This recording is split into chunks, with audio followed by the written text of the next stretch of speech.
Municipal ఎన్నికల్లో గెలుపే లక్ష్యంగా 3 పార్టీలు వ్యూహాలు రచిస్తున్నాయి.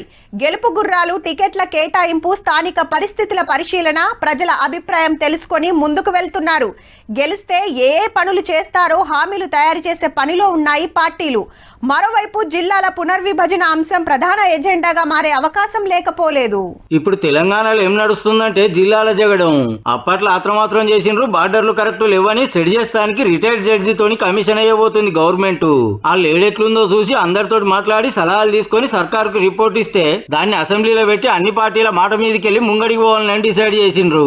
నేను ప్రాతినిధ్యం వహిస్తున్న హుస్నాబాద్ కూడా ఆనాడు బలవంతంగా సిద్దిపేటలో కలుపుతుంటే ఈ ప్రాంత ప్రజలంతా దీక్ష చేశారు. ఇక్కడ ప్రజల ఆకాంక్షను గౌరవించి కరీంనగర్ కలుపుతాం. ఇప్పుడు సిద్దిపేట జిల్లాలో ఉన్న హుస్నాబాద్ మళ్ళా కరీంనగర్ లో కలుసుడు ఖాయం అనిపిస్తుంది. మంత్రి పొన్నం సార్ మాటలు బట్టి చూస్తే సికింద్రాబాద్ ఏరియాను లష్కర్ జిల్లా చేయాలని గులాబీ లీడర్లు లడా ఎత్తుకున్నారు.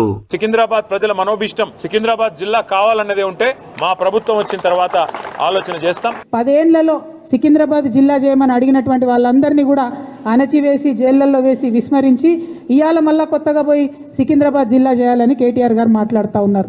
వాళ్ళ టైంలో ఈ జిల్లాలు ఏర్పడ్డాయి. సికింద్రాబాద్ చేయగద్దాలి. వరంగల్, హన్మకొండ 2 జిల్లాలు వద్దు, ఈ సిటీ మొత్తాన్ని ఒకటే చేయాలి, దానికి వరంగల్ పేరు పెట్టాలనే డిమాండ్ అప్పటికాంచి అట్లనే ఉన్నది. ఇక హుజురాబాద్ ను జిల్లా చేయాల్సిందే అని దీక్షలు పట్టే జేఏసీ ఉట్టి. హుజురాబాద్ లో వరంగల్ దగ్గర ఒక డిమాండ్ ఉంది. పివి నరసింహారావు గారు ఒక్కరు మన తెలంగాణ నుంచి ఎదిగి ప్రధానమంత్రిగా పోయినరు, వారి పేరు పెట్టాలనే డిమాండ్ ఉంది. ఏదో ఒక జిల్లాకు పివి నరసింహారావు గారి పేరు పెట్టాలని. తెలంగాణ రాగానే ఎవరితో మాట్లాడిర్రో, ఎవరు సలహా ఇచ్చిర్రో 10ని 33 జిల్లాలు చేస్తే కుదరలేదనేది బీజేపీ వాళ్ళ మాట. ఆయన ఫామ్ హౌస్ జాగలు వంచినట్టే బిడ్డకు ఒక జిల్లా, కొడుకుకు ఒక జిల్లా, అల్లునికి ఒక జిల్లా, అఖిలపక్షం ఏర్పాటేయండి, ప్రజల అభిప్రాయాలు తీసుకోండి, శాస్త్రీయంగా జిల్లాలు ఏర్పాటు ఉండే విధంగా చూడని చెప్పి డిమాండ్ చేస్తారు. ఓ దిక్కు జిల్లాల హద్దులు మార్చాలని, మార్చొద్దని లొల్లి నడుస్తుంటే ఇంకో దిక్కు పేర్లు మార్చాలనే డిమాండ్లు కూడా పుట్టినవి. నిజామాబాద్ ను ఇందూర్ అని పిలవాలని MP Arvind sir demand. Nizam పేరుతో ఎందుకు బతుకుతామండి? బట్టలు లేకుండా బతుకమ్మ ఆడిపించిన పేరు పెట్టుకుంటారా?